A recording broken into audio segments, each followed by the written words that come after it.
All right, so I thought I would do just a really quick video. Here in Florida, summertime, it gets really, really hot. And what typically happens in the summertime in Florida? Your air conditioning unit fails. So that happened to me today. I was checking it out. The house was just getting not as cold as normal.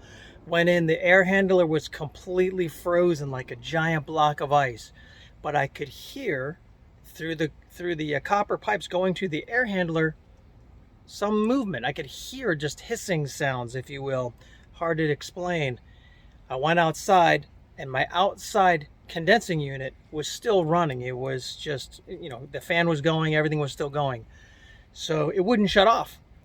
Did a little bit of research, found out that the contact that I had was sticking. Thankfully, it didn't arc completely closed, but it was sticking to the point that it would not shut off. In other words, when the air handler or the thermostat is telling the outside unit to shut off, the inside temperature is the right temperature. Well, once it does that, it removes the electrical current to the contact, and there's a spring-loaded piece in there that drops away and shuts off the contact. So your outside unit turns off. Well, in my particular case, it was sticking. And this is a couple times it's happened. I thought I fixed it before, but it's continuing. So time to replace the part. I want to show you what I did. I wanted to explain the situation that we had. So sometimes if you had the same problem, you might be able to fix it yourself. It's relatively simple. So let me share with you what it looks like. Okay, so here's my unit. And here's the unit outside. I took this plate off already, and you can see inside here, this is the contact, and this little button right here is the one that sticks. Now, not all of them will have that button, but this was compressed all the way inside. You'd have to hit it and it would release it, and then it would shut off. Well, if your air conditioning unit on the inside shuts off, but this one keeps going, it's pumping that coolant or whatever you want to call that all the way through your coils inside the house, and all the condensation just freezes. And then you have a very inefficient air conditioning unit. You could probably damage more. So here's how you fix it.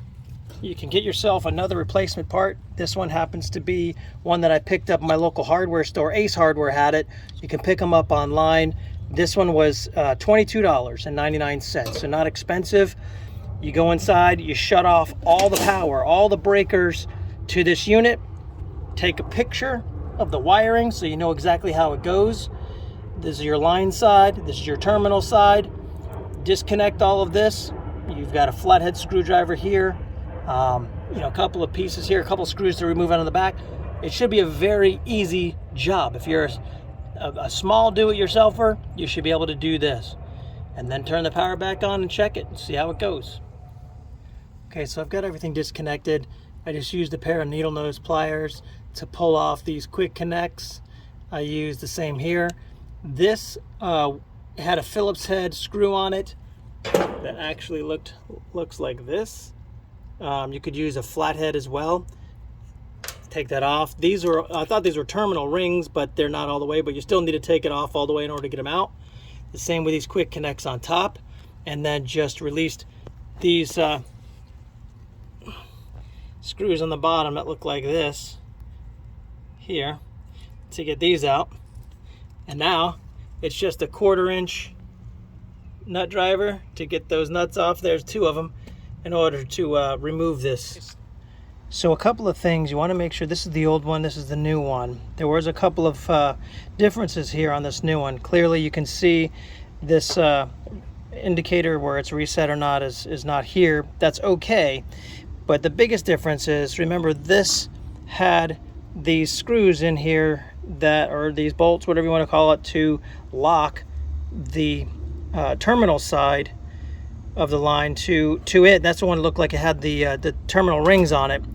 But this one does not. It's got these screws in there where you just, press the wire down in there. So I'm gonna have to cut the terminals off of those wires, strip it a little bit, give me some exposed wire to put down in there and tighten it in.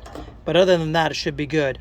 Another key thing, you want to ensure that the voltage and your full load capacity and your resistance is all good. Make sure you're checking them to you know, you're not underrating it. But once you know you have the right part before you buy that, this process should be pretty simple. So I'm just going to cut these terminals off and then strip the wire a little bit here and here, and then I'll put it all back together again. All right, so here we go. It's completed. I've got my contacts in here. Let's see if I can get it focused on there properly. And pretty easy job. These fit, thankfully. These spades were fine. This one's connected. All of my connections are back where they belong, and I checked that with the photo that I took, and thankfully the screws to hold it in place fit just nicely. I'm gonna turn it on and see how it runs. All right, as you can see, it's working. Relay's running good, fan is running, excellent.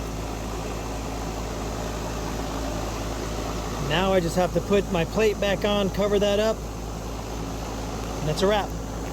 All right, so I hope this short video helped you out of your jam and maybe was able to get your AC up and running again without having to pay for a technician to come out.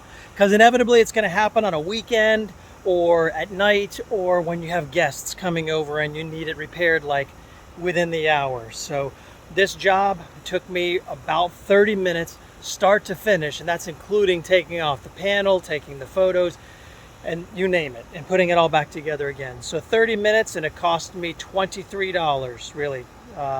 Pretty simple. I can only imagine what it would cost if I had to call a technician out and then do it in an emergency or in a pinch. So again, thanks so much for watching. If you have any questions, any comments, feel free to leave them below. I'm more than happy to take any feedback you can give me. So thanks again. Have a good one.